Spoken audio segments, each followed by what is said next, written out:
welcome to the show. It's good to be back for another Saturday. It's a cold winter Saturday, windy, chill, but we're all rugged up, ready to go. And other side of the world, people are hot and enjoying Independence Day and other things. So happy Canada Day to my Canadian friends. Happy 4th of July, Independence Day to my US friends, and wherever you might be in the world today. I hope you had a great week and having a good weekend so far, just as we're getting started on the weekend, of course. And all that chat's going busy. I'm seeing blue wrenches. I'm seeing comments. We're going to jump into those in just a second. So welcome back to the show. We're on a good run. So yeah, we're going to be talking all about we're just going to touch on some YouTube news as we do every week, sort of whatever's come up in the news for the week, including the title subject, which is deepfakes. You can request if someone deepfakes you, you can request to be removed on YouTube. So we're going to talk about that, other news items, and always we're going to open the chat up to questions. So if you have a question for me at any time during the show, you can just drop it in the chat with a Q in front, and then I know that it's for me. So let's jump in and see who we've got. Now, I missed a little before the show. Doesn't come up in the thing, but I know we've got, just before the show, we have Kevin Hawthorne in-house. Welcome. Frankie over 50 has been summoned. There you go. We've got Lof on YouTube. Twix is here. Fun to learn from Double Dare Doug. Chantel is in the house, as always. Awesome. See who else we got coming in. The same, everyone's. And Monique, of course. There's my cue to stop editing. Hello from sunny Poland. 85 degrees. That's nice and warm. That's a decent temperature. It's a lot warmer than it is here. So enjoy the warm. Enjoy the warm in the north. A lot of things going on right now. A lot of sports action happening, different parts of the world, whether it's car racing, Tour de France, Wimbledon. I'm not a sports person, but hey, there's a lot of sports going on, sort of gets your attention on the news. So yeah, hope everyone has had a great week. Amazing hot destinations in the house. Good evening from Thailand. Let's bring in the logo of the show, as they say, just so you know where we are. Creator Breakfast Live. I want to appreciate you all for joining me again. Tour de Fleece. That too. And membership milestone message. I don't have it, do I? Is that the milestone message? Yeah, that's the one. I think that's the one. Thank you for your membership milestone message. I just have to remember which button it was. Amazing Destinations in with 1 year membership. Yeah, 12 months. That's like the that's like one of the triggers there. And at Houston Nutty Max, no less. Much appreciated. And welcome to the show. Oh, you like the new mic? Yeah, second week with the, well, it's a new mic pop filter. It's the pop filter that sort of brightens up, brings it into the blue of the theme. We've got a lot of blue going on here. Not always going to be that way. We might have some blue here, a bit of blue places. Usually, in the past we've had a little bit more color, so we'll have more varied color down the road. But right now, it's blue. Nothing but blue. So yeah, I'm glad you enjoy the mic. Yeah, we're going to crack into some of these news items today. And as always, don't forget, drop those questions in the chat if you have questions for me. Anything YouTube content creator related, of course. And let me see if I can get this. Might drop that audio a little bit. I like to hear it, but not too much. So I'm just going to drop it back to there. Yes, exactly. The Q helps Doug see your question. Absolutely. Jerry's in the house as well. What up, friends? What up, Jerry? Good morning to you. So yeah, a few streams coming up today, which we'll touch on a little bit later. And let's jump into the news. Let's start. I've got a list. We're going to hit the headline topic last. Not for any particular reason other than it's a headline topic and I left it to last. So let us progress to the screen that has the information on it. So let's I got my notes here as well. So we're going to cover the first one. Let me bring that off. So these are come. What I've done today is I'm trying to sort of indicate where some of these sources have come from. Now this one's from Threads. Matt Navarre does a lot of reporting on social media news. So he'll report anything from YouTube to Instagram to Facebook to Twitter to Threads. Any of the major socials, Reddit, whatever. So here, the first story of the week, which it turns out isn't really a story at all. It's just a rumor, and we'll get into that in a sec. It says YouTube will finally let you upload custom thumbnails for playlists. Now, this is not official. This is just a rumor. I thought this is an interesting story. I looked into it and I read the article. It's on Android Police, as you can see there, androidpolice.com, and it basically comes from somebody who's got an upcoming version of the YouTube app, or the current version of the YouTube app, and sort of broke down the Android version, which is in what they call an APK. It's an Android package, and they teared it down and looked at the underlying code. And from the underlying code, they're saying that YouTube, it looks like YouTube are going to allow, at least on the YouTube app, to allow people to set a custom thumbnail for their playlists. So the top level thumbnail, the overall masks across all the videos in the playlist. At the moment, we know that typically YouTube lets it be the first video that's in the playlist, provides the thumbnail. So we've had no official word from YouTube whether this is actually, in fact, this is just reported from the breakdown of the Android app that somebody did looking at the underlying code. So this is a bit of an interesting one in that it's not an official announcement. It's something that we could be looking forward to. So if the rumor is true, and the report on AndroidPolice.com is to be believed, then we should be able to expect that extra functionality on our playlists.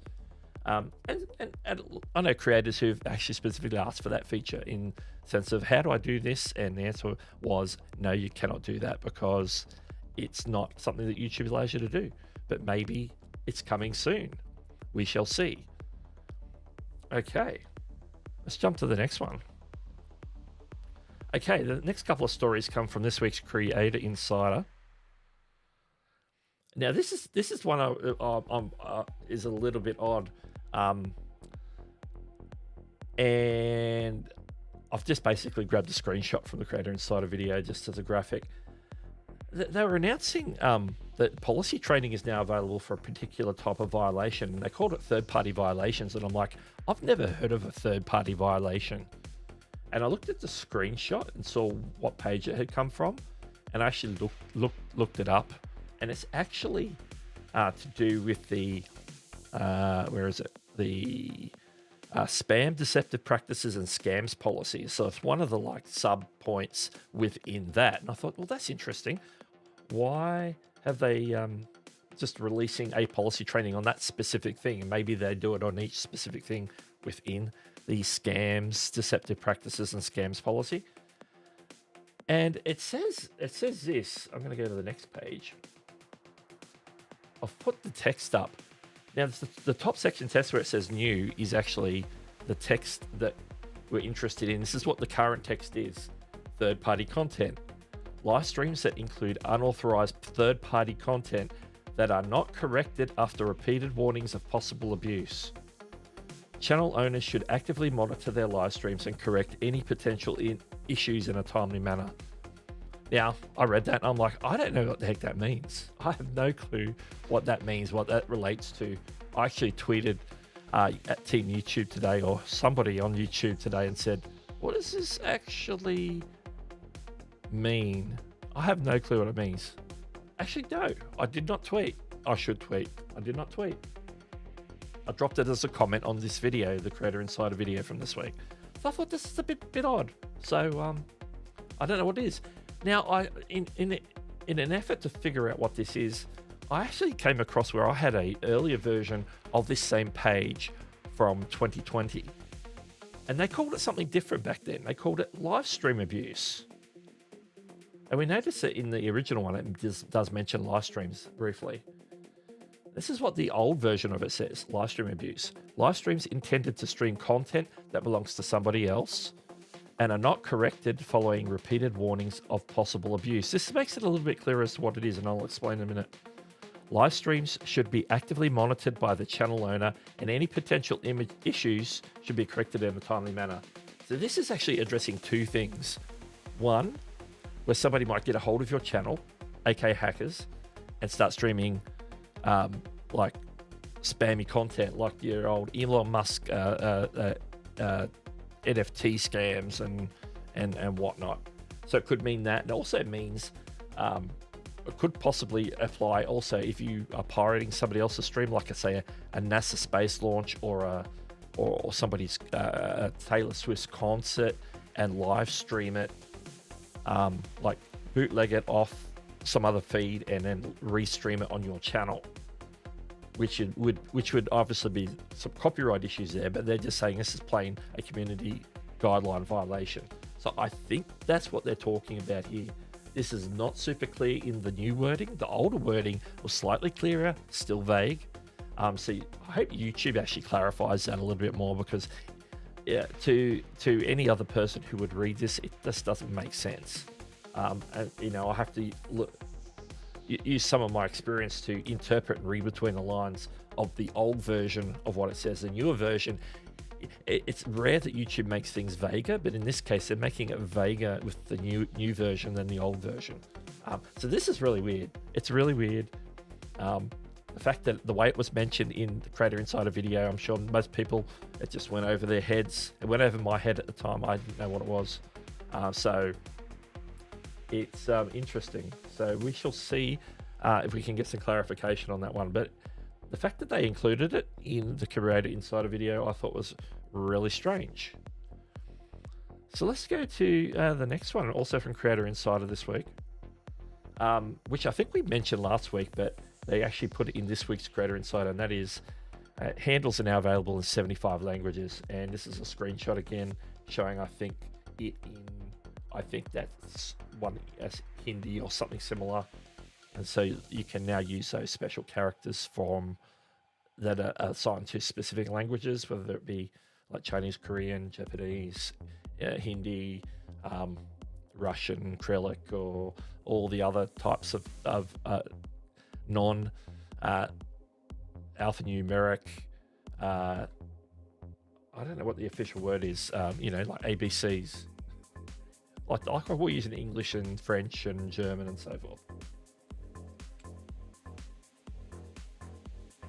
So there's that. I just wanted to mention that just because that was in this week's Insider.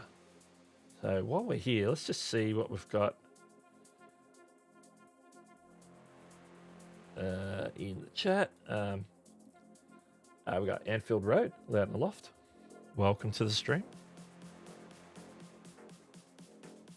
Intel says, as I read it, is if someone streams to your channel, it's up to you, the channel owner, to make sure it's not dodgy.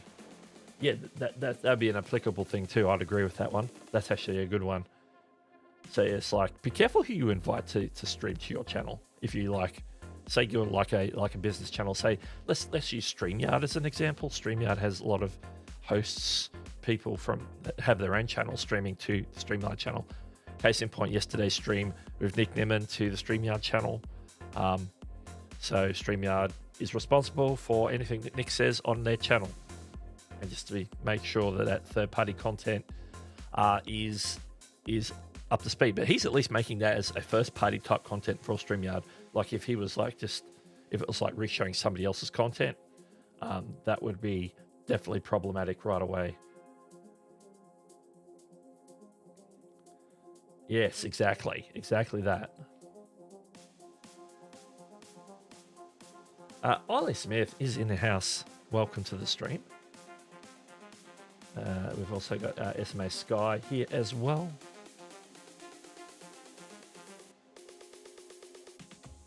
Yep, that's a definite violation.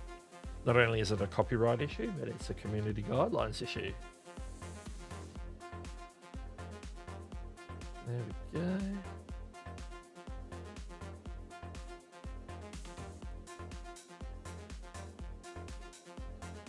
I love live streaming, absolutely. Let's see. Create a classroom in the house as well. Welcome.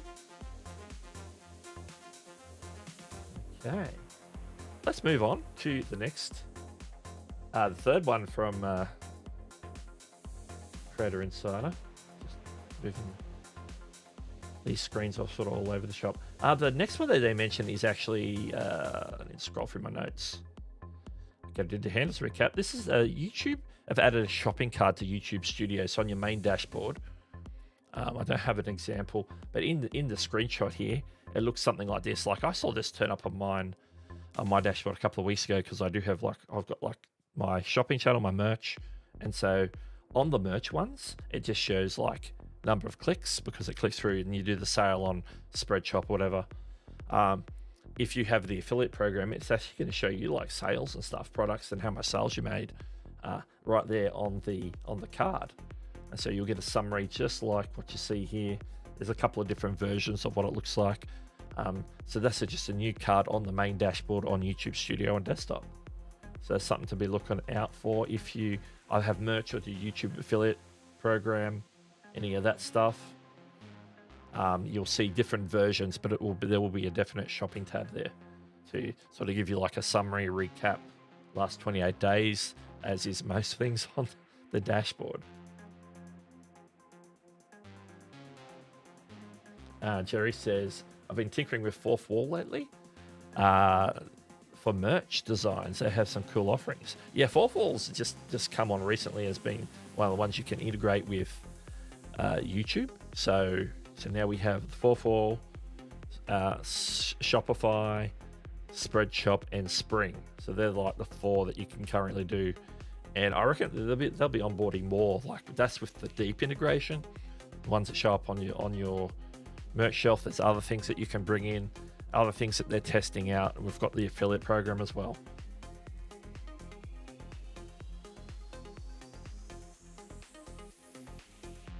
Yeah, mine currently is just showing like clicks, and I think that's the case if you're on one of like the third-party apps like Spring or Spreadshop, because they're not. I don't think they're going to be reporting the sales back to YouTube. Maybe they will, but all I'm seeing on mine is the clicks from people clicking to go for a look at this particular items that I display, whether it's under a live stream, under a video, on the merch tab. On the YouTube homepage, all that. All right, got a few more news items. This one's coming from Threads. Yes, Threads. That's the Threads logo. Another one from Matt Navarro this week. Says YouTube has delivered an important update to the audio eraser tool. Now, Creator Insider also released a video later in the week on this, so there's and they called it a sneak peek. This is coming, it hasn't rolled out yet. Creators can now easily remove any copyrighted music from their videos without affecting any other audio such as dialogue or sound effects. The new tool uses an AI-powered algorithm to specifically detect and remove that song without impacting other audio in the clip, which is a lot better than the current cutting the music out that you get as an option when you get a copyright claim, where it'll just cut from the beginning to the end. It'll take out all the audio, or you could replace it with another song. But then, of course, you still lose your dialogue if there's dialogue over top of the music. So this is a great feature. I can't see anybody complaining about this decision or this addition to this. This means that your copyright claim will be released. You'll start earning full revenue instead of having the revenue go to the person who owns copyrights to the song that you got claim for. So you can remove it out, and then from that point forward, that revenue is 100% yours. It's no longer going to go to them once you make the change. So they'll get the revenue from those early views until you changed it. But remember, if you upload it and you get claimed before you actually go live, you can actually like get a test in that says, hey, you're going to have a copyright claim on this. You go, okay, well, let's remove that song and be free and clear by the time that you press publish and make it go live. So there's a possibility there that you can avoid copyright claims altogether. You can sort of use it as a test bed to say, okay, that song's not allowed, I'm not going to use that anymore. I'm going to remove it from that video right on YouTube, which is great. I've never had to have that issue myself. Pretty careful on picking my music, but you know, sometimes you want to be out there, you want to maybe see, can I get away with using this track? if not, yeah, okay, then I won't use it. It'd be great, more money to you if that's the case.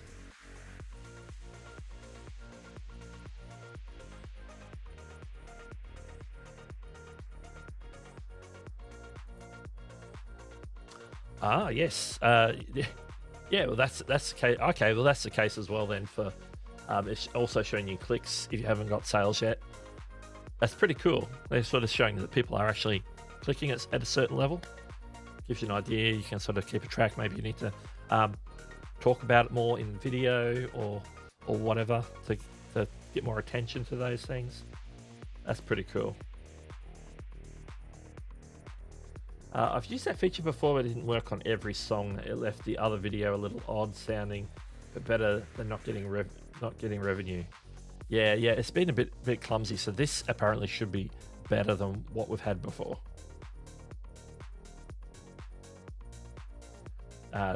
Ollie says, this is fantastic technology. No other platform is removing the music and keeping your voice that I'm aware of.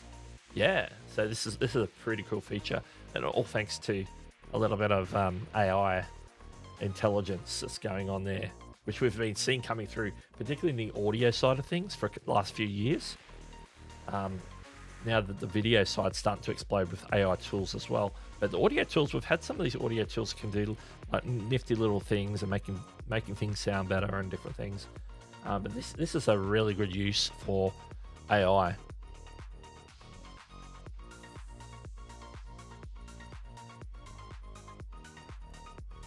All right. We'll jump to the next one. Now, this one isn't so much a news article, but this is just a point that I just wanted to sort of highlight, because I know over the last few weeks, and then we'd had a whole show where the primary topic was test and compare. And I wanted to point this out because I don't think creators are always picking up on some of this stuff when it's released. I think that everything as it gets released as a tool or a feature is to help them grow their channels. And this is somebody asked about the A/B testing tool and concerns about whether impressions would be wasted if they're getting shown two sucky thumbnails because they've uploaded 2 of the 3 thumbnails, are really bad. And Renee, the creator liaison, came back and just sort of reiterated that it's ultimately an educational tool. Use it when you want to test your assumptions. So it's basically a tool to test to see if what you think is going to be a good thumbnail is actually going to be a working, applicable thumbnail using real world statistics.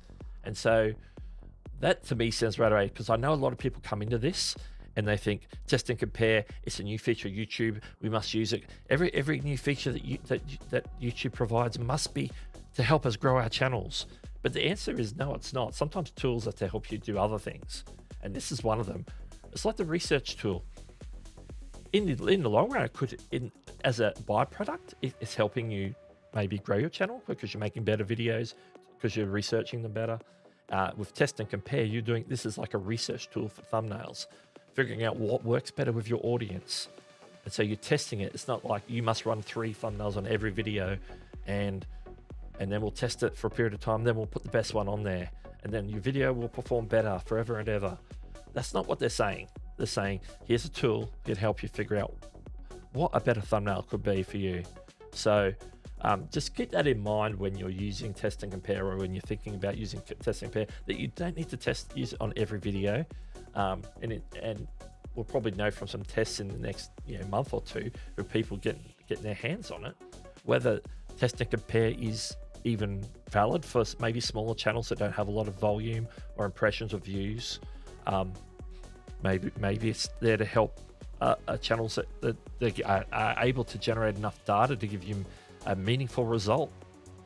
So there's all these factors that you need to keep in mind, but I thought it was interesting to be reminded that this is a tool to test. This is not a tool to promise any sort of growth on your channel. It's not a promise of growth. It's not an indicator that if you use this tool, you're going to grow your channel. It's none of that. Nobody's ever said that. YouTube's never said that, but creators do come into everything on the platform quite often with a growth-minded mentality. So that is just something I thought was interesting and wanted to talk about briefly here on the stream today. Let's see where are we? In the chat. I have one running right now, and 2 days ago, one of them definitely winning by a landslide. Well, that's interesting. That's interesting that you got one that's like a definite winner. But yesterday, the other took the lead. Today, the other one took back the lead, but it's not win. Oh, a bit like a horse race, you know. One's got the nose out in front, but then one's coming along and sticking its nose out the front. Interesting. Jerry says, if you're not getting impressions on the video, the ABC tool isn't going to tell you much. Exactly. Someone needs to make an in-depth video on the caveats. Yeah. I'm thinking that information, like once people have done a little bit more testing, I know Brian G. Johnson was talking about something like that in one of our groups on Facebook, I think. It was probably his group, to be honest. And says, you know, this probably isn't going to benefit channels that aren't generating a lot of data, a lot of impressions, a lot of views right now. So maybe isn't really for small creators. It's for larger creators who have the bandwidth to make multiple thumbnails, and two have the ability to get the reach and the impressions to get meaningful results.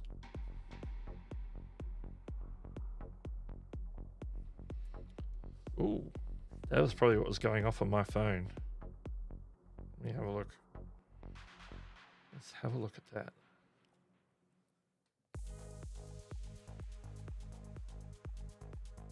The first two I ran wasn't conclusive, but I ran them on old videos. I tried it on a video I uploaded. It still has a few days left. Yeah, I think I got it running on 3, maybe 4 videos at most, and I'm just waiting on them to finalize. Let me have a look at this. Okay, not gonna be able to pull this up. Okay, so you've got 3 running on this video here. You've got no more than 2 days and 3 hours left. Yeah, and you're seeing 2 that are around the 38% mark. Not much off each other. Then there's a definite loser, the 23%, which is a lot less. Yeah, and I would say that the losing one is because when you look at I'm like, I only seen the thumbnail very small, but it's just the wording on the thumbnail is the simple strategy. It's sort of very, very vague as to what the video is about. Unless I zoom in, I can see it says shorts, arrow to Canva, and then there's a picture of a phone which is so small I can't see what's on there. so the thumbnail isn't really speaking to me, whereas the other one says magic moments of comments, which makes it a bit clearer. Sort of makes sense that yeah, that on the phone is a comment. There's a comment box, and so that's becoming more clarity to me. And then the other one says Canva feature for shorts, and so that at least hey, this is a feature Canva's going to help you with something to do with shorts. And so that there's some information there. So yeah, I like that. And also that last one I mentioned also has your face on it, where the other 2 don't have your face on it. Yeah, that's cool. Interesting. It'll be interesting to see what the final results are. All right. I was very yeah. But I can see why it's not performing as well because of that vagueness. But it's an interesting test nonetheless. I like it. All right. What's my next topic? Okay. Next topic is the main topic, the title topic, which is to do with AI deepfakes, YouTube, and we'll get into the specifics. We'll jump on over to that. This one comes from Threads again, from Matt Navarro is my original source. A story posted on TechCrunch. YouTube now lets you request removal of AI-generated content that simulates your face or voice. And basically, they're referring to an update to YouTube's privacy guidelines, which I'm going to bring up on the screen. Screen share. Pull that off. So this is the privacy guidelines. This is where they talk about what you can, under privacy stipulation, you can request to be taken off YouTube, and it was all to do with protecting like personal information, and how this article goes into talking about how YouTube determines when they get a request for a takedown, what they determine should be removed, or what is and isn't technically a privacy violation. And it goes into how you report. And then there's a section here, reporting a privacy violation, reporting content that uses your personal info. So somebody who maybe docs you, gives out your address, your name, a very sort of private picture that maybe places you in a certain place or something. But then there's one here for, this is the new part, report. Yeah, this one. Report AI generated or other synthetic content that looks or sounds like you. If someone has used AI to alter or create synthetic content that looks or sounds like you, you can ask for it to be removed. In order to qualify for removal, the content should be depicted as a realistic, altered, or synthetic version of your likeness. We'll consider a variety of factors when evaluating the complaint, such as whether the content is altered or synthetic, whether the content is disclosed to viewers as altered or synthetic using the disclosure that are now put on all the videos, whether the person can be uniquely identified, whether the content is realistic, whether the content contains parody, satire, or other public interest value, and whether the content features a public figure or well-known individual engaging in a sensitive behavior, such as a criminal activity, violence, endorsing a product or political candidate. So you can see how people can use AI. And, the term we use is deepfake for a lot of this stuff. And so they're going to be talking about the person who is maybe featured as an AI generated or synthetic content, words put in their mouth. They've used AI to put you in a situation. As the person who is being featured, you are the one who's entitled to put in a privacy request or a privacy statement.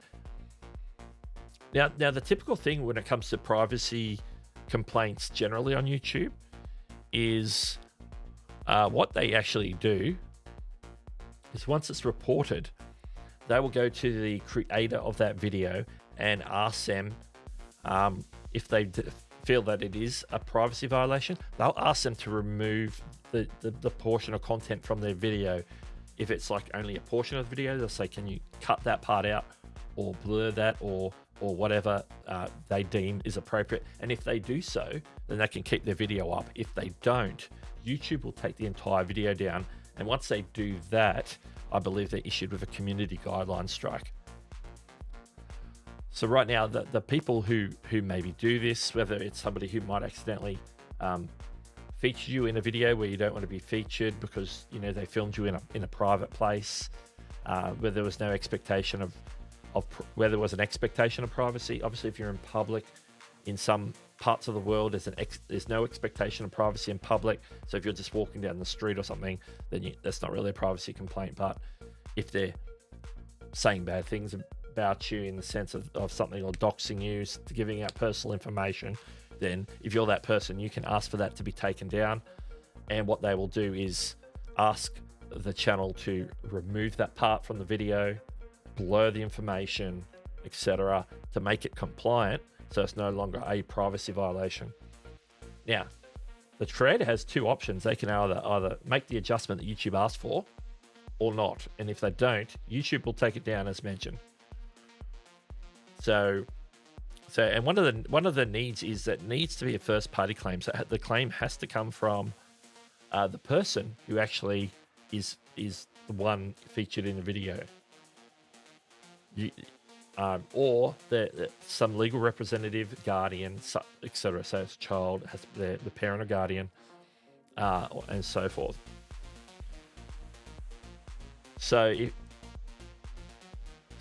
if you're a third party in reporting this, you can report it, but YouTube aren't obliged to take any action because you're not the one saying that I have a problem with it.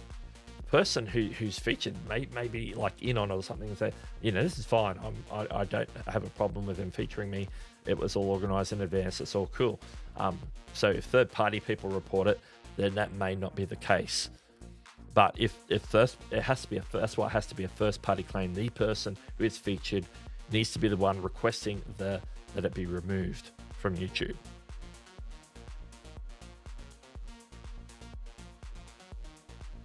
All right. Now,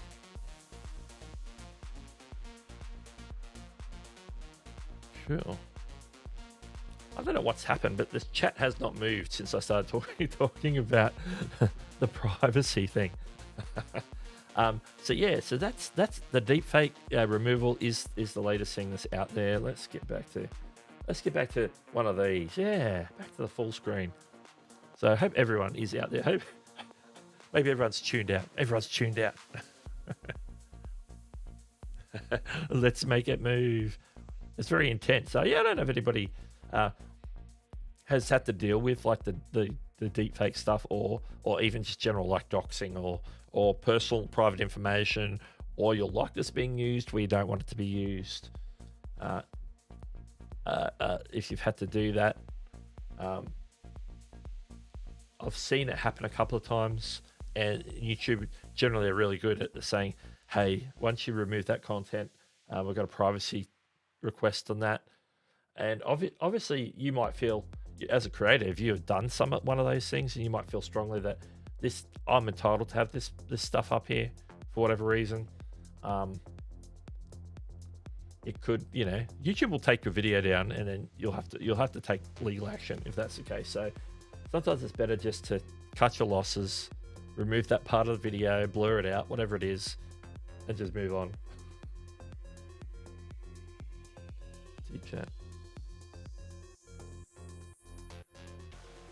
Deep chat, absolutely. So let me know what you think this morning. If any of those topics that we talked about, I know we've had a few comments along the way, the different things. So yeah, the deepfakes, it's good that YouTube is sort of making very specific addition to the privacy policy in regards to the AI, the altered synthetic content. It sort of makes sense. It fits in with the disclaimers that they brought in a couple of months ago. So everything's sort of falling into line in regards to YouTube being very protective of people's rights when it comes to areas of deepfaking and altered synthetic content where they might be using your likeness without your permission. So good on you, YouTube. Good on you, YouTube.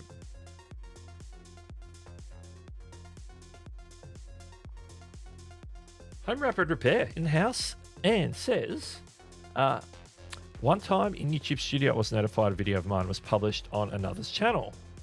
I looked into it and it was my exact video, a short on another channel. I disputed it and YouTube took it down fast. Yeah, and that in that case is like a copyright. That's where it's they've taken your content and re-uploaded it. It shows up in the what we call the copyright section. So yeah, in that case that's a copyright violation. Very similar thing though. Because really the privacy thing is like, it's like you own your likeness. So if people use your likeness, they better have your permission to use it. You know what I mean? So it's very similar to copyright in that regard. Are you needing to wear your glasses? Probably, yeah. I'm squinting a bit also because of the bright studio lights.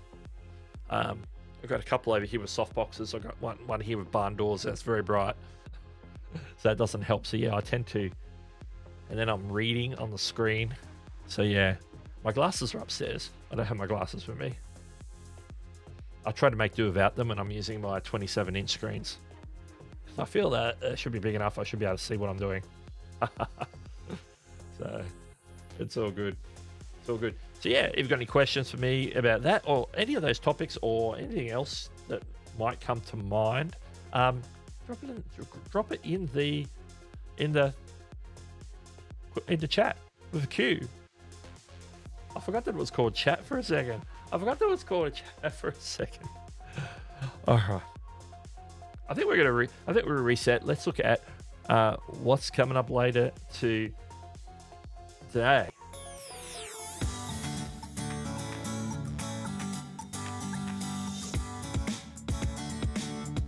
Coming up today, 9 a.m. Eastern. The one only Nick Nim and Nick and D will be going live. The usual bat time, usual bat channel, which is Nick Nimmer's channel. So that's coming up in just under an hour. It's like 53 minutes from now. So make sure you're here and joining Nick later today. And then coming up pretty much, and that's the wrong time. That's last week's time. That's the incorrect time. We have an issue. Houston, we have a problem. It didn't save my changes. Let me do the math calculation. That is actually straight after Nick's stream. I'm going to change this on the fly. Let's do it. Let's change this on the fly. I can't believe I didn't double check that. All right. So it will be, first of all, it'll be today. And it will be at 12:15 p.m. Eastern.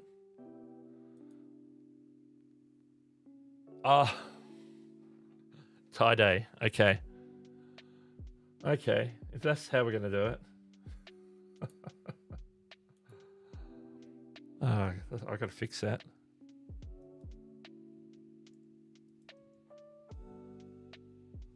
Today.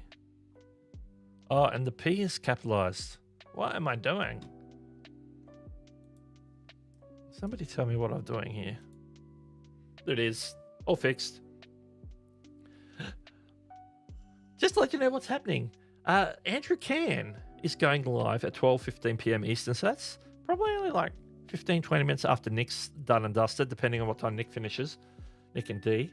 And he's got a special guest from Creator Hooks Pro to talk about YouTube titles and optimizing your YouTube titles for your YouTube videos, which should be really, really cool. And the dude's name eludes me, but it's the dude on the thumbnail. I had it in my head before the stream, and I've totally forgotten. I'm gonna look it up because I don't want to mess it up. It starts with a J, I'm sure.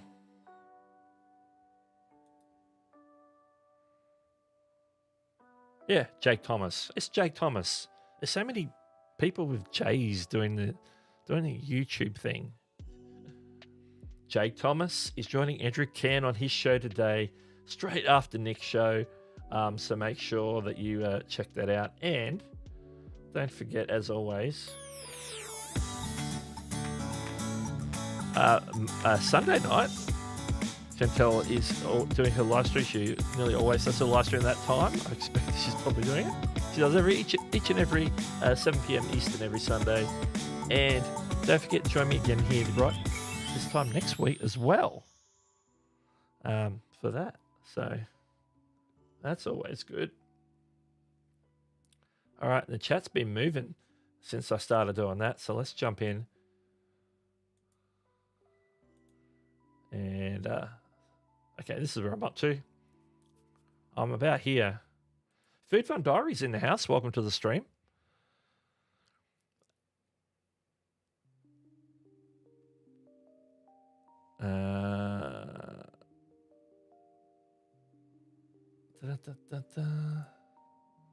Yes, indeed, we had a problem. It's 12 noon. Yes.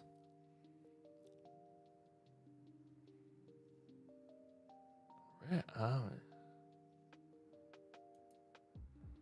we? Yeah, maybe the next time I get an emoji slot open up, we'll do a Houston, we have a problem. Put it right next to the double Doug there. All right.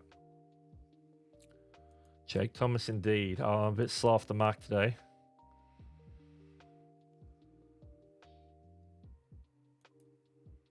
Yeah, there's a lot of J's as well. Like not even J, the letter J, but Jay.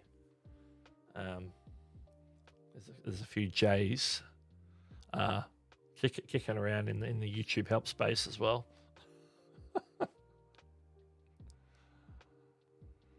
Awesome.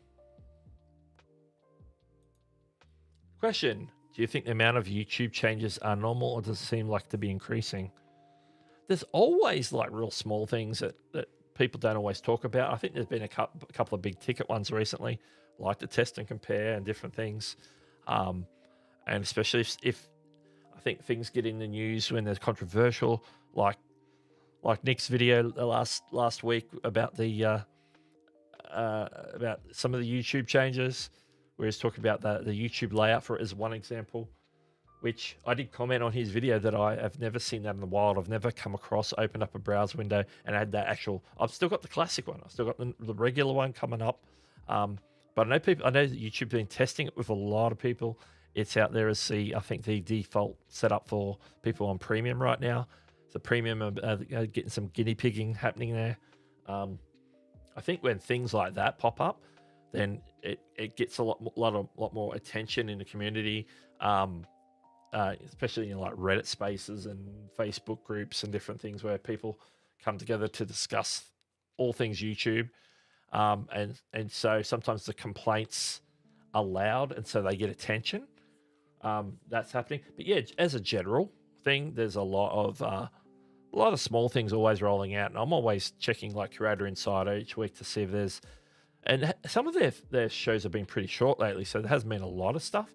But I'm usually find that there's regular things happening each month where there's a new release, a new feature. Some of it's minor, some of it's major, some of it's mobile, some of it's desktop. So you got all that happening.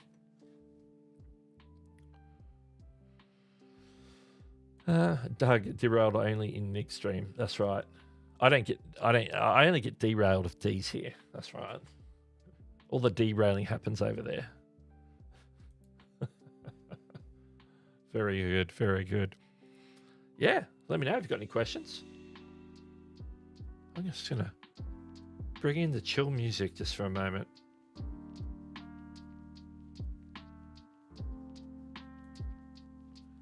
You're watching on YouTube Premium now on the Chrome browser and still have. Well, that's good. I'd be, if I was you, I'd be feeling very, very appreciative of that right now. Because that whole thing. Yes, if Jerry brings up Aussie snacks, we could get talking about that. You know, we'll call that getting Jerry railed. Yes. While the music's actually chill, we'll just bring it up a bit just to, lighten the mood. Hopefully not put people to sleep.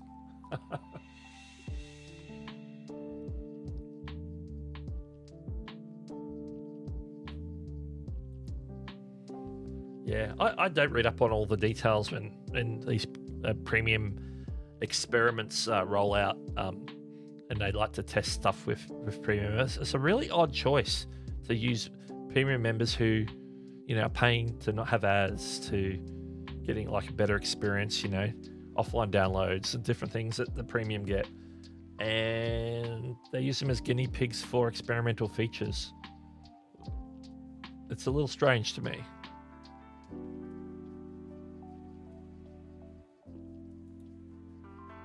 Mint slices are superior to Tim Tams. Chantel's hill, and she's dying on that hill. Mint slices greater than Tim Tams. Some people would agree with you on that. Some people would. I don't eat a lot of either. Like, I'm not a big fan of mint slices.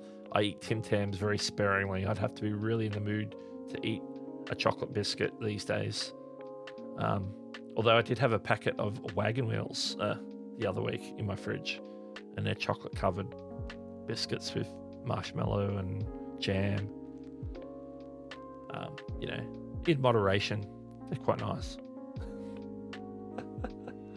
Quite nice. I know, we're hitting all of them today, and pineapple does belong on pizza. Oh my goodness. Like, I will, you know, I personally do not partake of pineapple on pizza, but I do respect those who do like pineapple on pizza. I have people in my family. My daughter, for one thing, one of her favorite pizzas is Hawaiian. The other one is margarita, which doesn't have pineapple on it, but she'll eat pineapple. Like, I'll buy a Supreme, and if the chain I buy from typically has pineapple on their Supreme, I will actually ask for it to be removed, just because I prefer not having pineapple on pizza. But to each their own.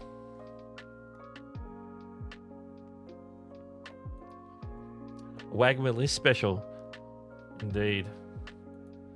Jerry says, I'm 100% Italian, and you won't hear me argue if you like pineapple on pizza, but make sure you try it with something spicy too to get. Yeah, that makes sense.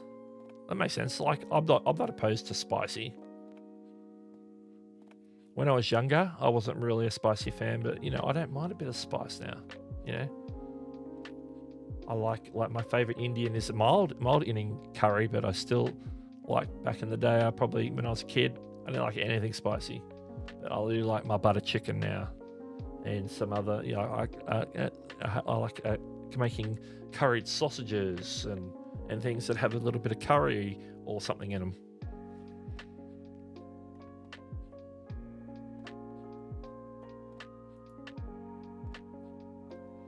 Tim Tams, yes.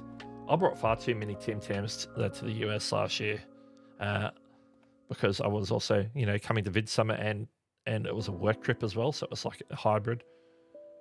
And like, I was supposed, you know, you gotta take Tim Tams for you know, people. I brought way too many, so this year I may bring one pack instead of many packs. That was crazy.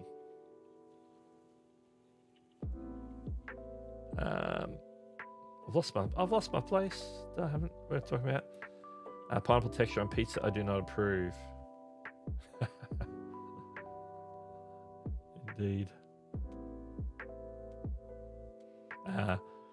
I wouldn't order pineapple on pizza, but if it's there, I'll eat it. Okay, that makes sense. Sometimes you're just like presented with a pizza. It's a random pizza, and you just got to deal with what the toppings are sometimes.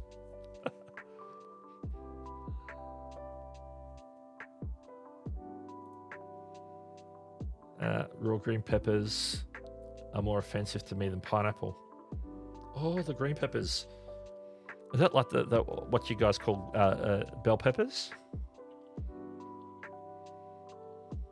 I don't mind them. I know our Supreme pizza over here have the old either red or green bell pepper, which over here we don't call them bell peppers. We call them capsicums.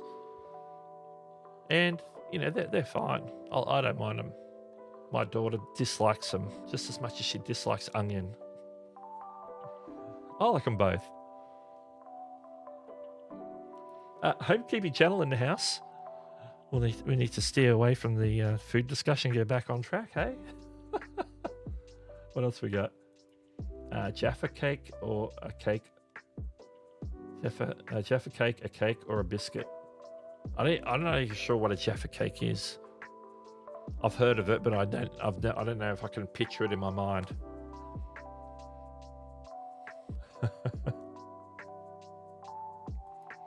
I'd have to agree with that. Yes, green bell peppers added to pizza raw, not compatible with the fatty cheese top of pizza. Yeah, like we have it on ours. They're not cut. They're not really chunky. They're cut quite small, so it's not too bad. And they cook them on the pizza. They don't put them on raw. Well, I guess before they cook it, it's raw. But once it goes through the oven, it's cooked, in my opinion. If they add it, if they're adding like, you know, sometimes I'll add like a fresh garnish to a pizza, like some salad or whatever after it comes out of the oven. Then yeah, I can understand that.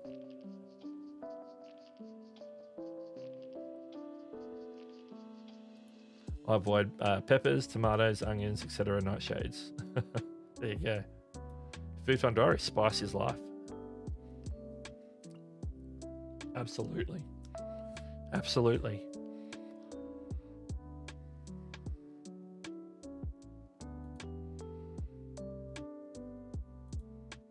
I'm just pulling up. Cake introduced by McVitie Price in UK 1927. It's a pre-war cake, pre-WW2 cake. Is it like got some sort of orange flavour? Because I always think when I hear the word Jaffa, I think of Jaffas, which are like the lollies, which is like a chocolate covered in a shell that's red. It's like a round, and used to be like a pastime at the movies back in the day. There were these round balls of Jaffas, a bit like Maltesers. They're round, and people would like to roll them down the aisles of the movie theatres. They're very popular at a movie to get a box of Jaffas along with your popcorn or your drink, whatever. But I don't know if that's a Jaffa cake. It could be a completely different thing. Maybe they make cakes from the Jaffas. Stargate reference. There we go. Stargate reference. Love a Jaffa cake. See, there's Jaffa cake lovers out there. I should just Google it. After the stream, I'll Google it. I'll get like a visual picture and have a look and understand. I'll be of course. It's probably something that we have and we call it something else because that's typical.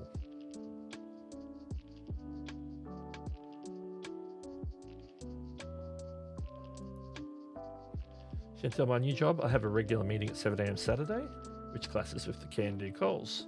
I should be able to jump in at least half. Oh, yes. Congratulations on the new position, by the way. Congratulations. Yeah, 7 a.m. on a Saturday. Don't you love that? Don't you love time zone differences? Beautiful. All right. Yeah, got any questions for me? Drop them in the chat. Talking a lot of Jaffa cakes and pizzas right now. And while we do that, while we're in that sort of that very specific mode. It's the last call. We're gonna drop that last call emoji or image there. Drop it just to say, hey, if you've got any questions, concerns, or comments you want for the last part of the show, this is the last chance to drop them in. Let's hit that last call, y'all. There we are. Yeah, last call.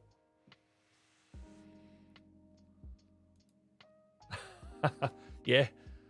Well, I guess so. 3:30 a.m. Yeah. No, I could manage at 7 because at that point I'm getting up ready for work. But on Saturday I'm not typically. But yeah, time difference. I know over that part of the world, it's probably still a Friday afternoon over there.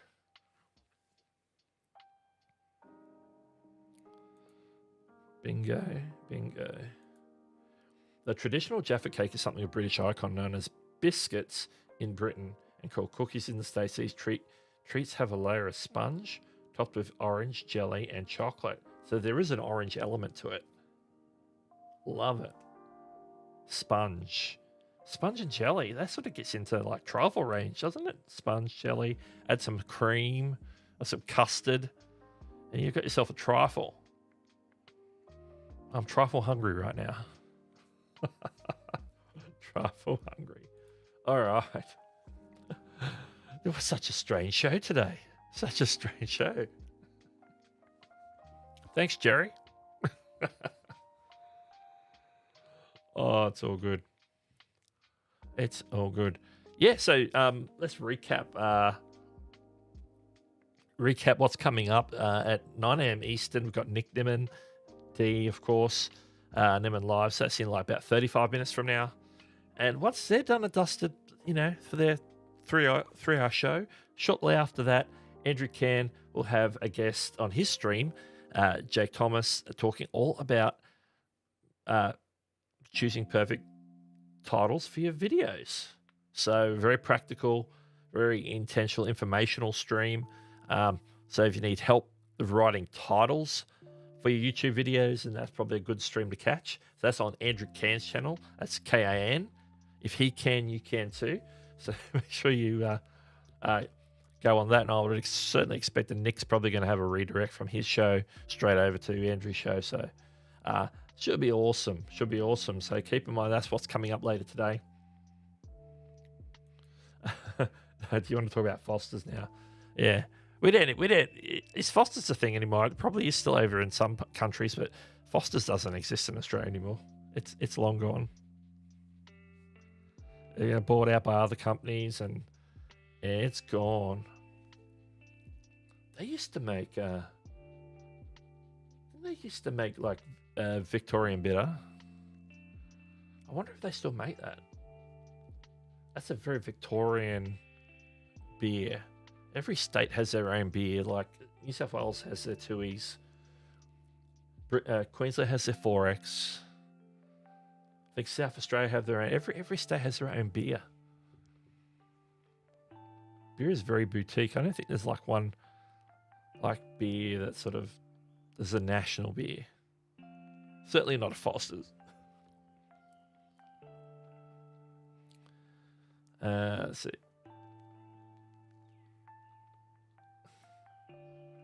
Yeah, if it's any indication, it's probably real bad. It's probably real bad.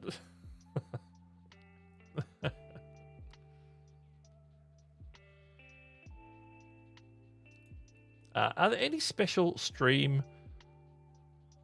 Is there any special stream for the 1 year anniversary of members?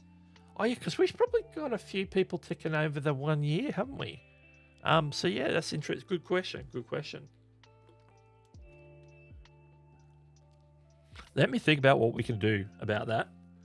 So yeah, member stream, and we're overdue. We're overdue anyway. So I think that's a perfect reminder for a stream. So be on the lookout. I think we'll do a member stream. Would be what we would do in that. And if there's a topic that members would like me to talk about, or if it would just be a Q&A, let me know. So I'll work a special time to schedule for a member stream, open to all members.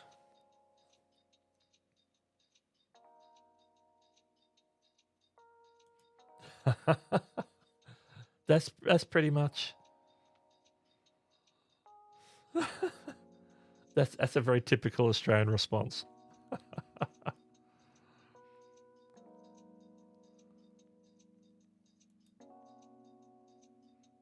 Yeah, absolutely. Yeah. Yeah, so it was about a year ago that I launched membership, so we're a year in. So you are right. You are right. It's just wow.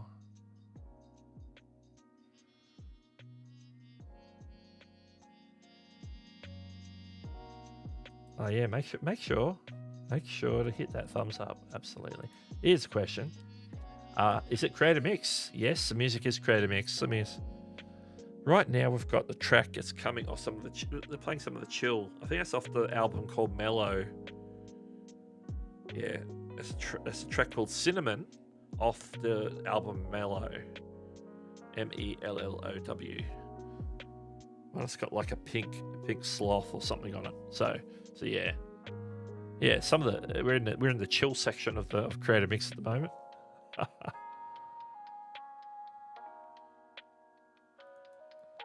Happy year 1 year memberships. There it is. Yeah, it is. Thank you for your membership milestone message. Should tell being a member of Hewson YT for 12 months. Thank you for your milestone message. But yeah, 1 year membership. So yeah, let's I'll figure out a time for a 1 year membership anniversary stream for members, a members only stream, sometime in the next week or two. I just got to see where I can slot it in. So yeah, work plan, or maybe if I've got one of my days off. One of my days off, maybe. It may be as soon as sort of Monday, maybe Monday or sometime in the next week after that. So yeah, thanks for the reminder though, because I didn't even realize, and I should have twigged a little bit more earlier with the milestone message, because we did comment on the 12 months. But yeah, we should do something special.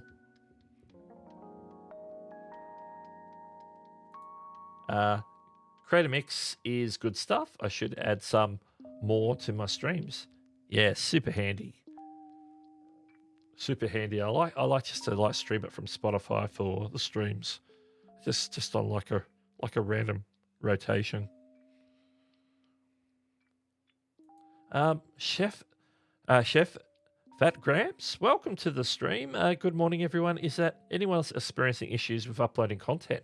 I haven't tried uploading. I haven't uploaded anything in the past week, so I'm live streaming today, so that's awesome. So yeah, if anybody wants to chime in on that, if they've ever had any issues with that particularly this morning, that would be good, because with YouTube, you never know, there's always some issue happening. But I haven't experienced it, but let us know, those of you out there who may have had a go at that.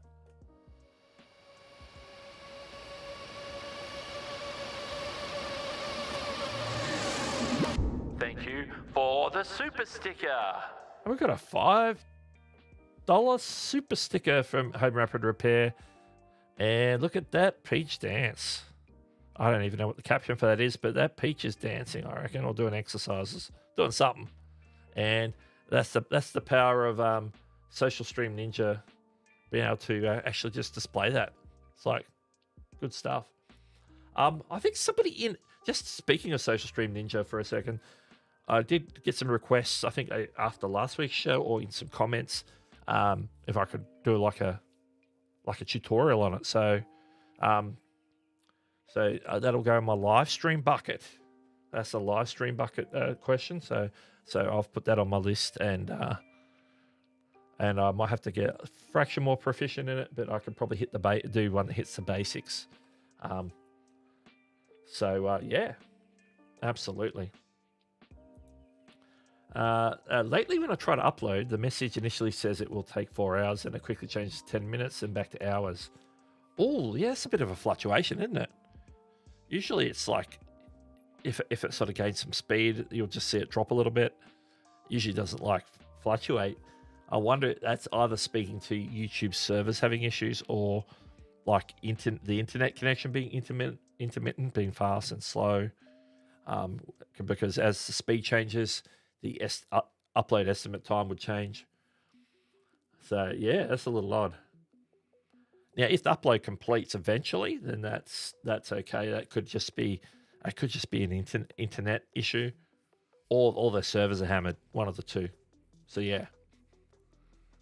Now, if it's failing and falling over, that's when that's a little bit more problematic, because that doesn't get it up. Legal Minded Friends, Karen Cole in the house, welcome. Monique uploaded 5 yesterday, so yesterday it was working pretty good. Upload 5.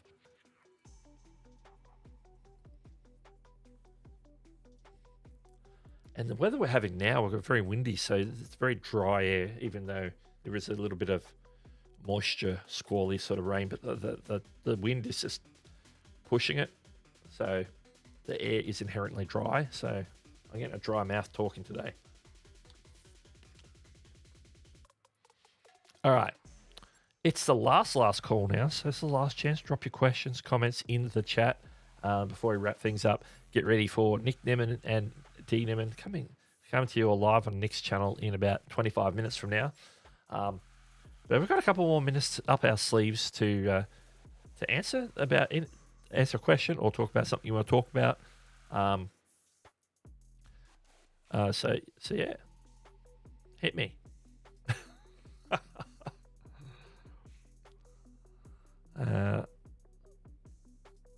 All happening there. Not seeing anything else in the chat for my attention. And what else am I seeing here? Anything else that's popping up needs my attention? I'm having trouble moving my mouse over to the other screen. That's always helpful.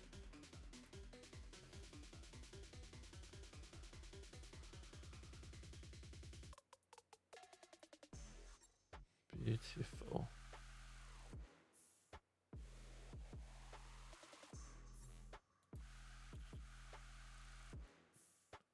Double dare time. Absolutely.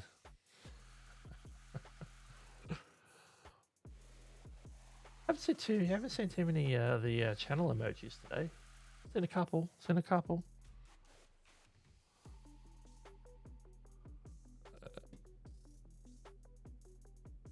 My cursor won't traverse.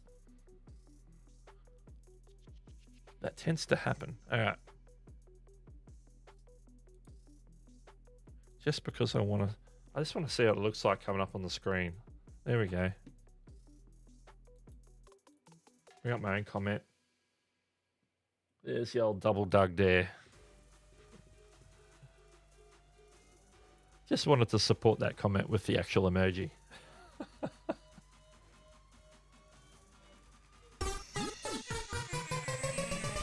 Brought it up before I hit the music, or the sound effect. Thank you for the super chat. Super chat from Amazing Yacht Destinations. Here's for a coffee for Doug. That will be up all night in hell. All the favorite creators. Yeah, I'm absolutely dropping a coffee, putting the kettle on, making a coffee right after this. 100%. Oh, and Monique's dropped the 10K, the bronze play button. That's a bronze play button, everybody, with the 10K next to it. The 10K sort of blends in because it's like the similar blue. You can see it a little bit clearer in the YouTube chat actually. Like I can see it on like a black background. It looks pretty good. I'm not sure how well it looks on a white background, but you know, you gotta make it work for light mode and dark mode. Oh, but here's the thing. Breaking news from a couple of days ago. So not really breaking. StreamYard have announced that they're finally releasing dark mode. So hands in the air, let's have a party. That's coming up very soon. They're doing 3 announcements, and announcement number 1 is dark mode is coming. And you know, if there's anything that they could announce after the acquisition, I think dark mode is a good thing. So you know, we'll give that we'll mark that down as a win for the new owners of StreamYard. Thank you for listening. We've been asking for dark mode. It's probably one of the things on top of the request list from last few years.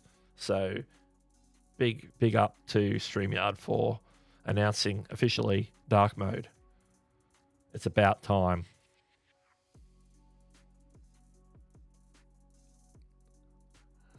Yeah. It is cool.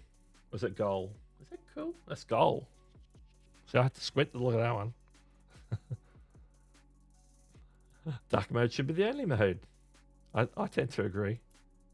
Dark side of Doug. The bronze play button should be a thing. I was explaining this to my teenager and they were having none of it. Absolutely. Because it's like you go from Opal level. I think if under 10,000 subscribers is, I think they call Opal. Is it Opal? It's from memory. But when you hit 10,000 subscribers, you go into what's called bronze level. Bronze level is from 10,000 up to 999,900. Yeah, 99,999. And then when you hit 100,000, then you're into silver. So yeah, bronze mode. Yeah, it's a pity they don't send out the bronze plaques. But we can celebrate it in software form. It should be a thing. I agree 100% because I would love to have a bronze play button. I'll probably get a fake one made, you know, go through Etsy or something. It's Etsy have them. Oh, it's graphite. Where did I get opal from? Opal's probably really high. That's probably like higher than gold. It's probably up there around diamond or something.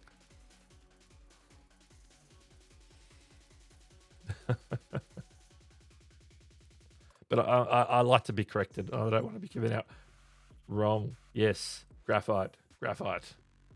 I got it wrong. I don't know where I got opal from. I don't know where I got opal from. Oh, opal. Yeah. 0 to 999 is graphite. Opal is 1,000 to 10,000. Yeah. And bronze is 10,000 to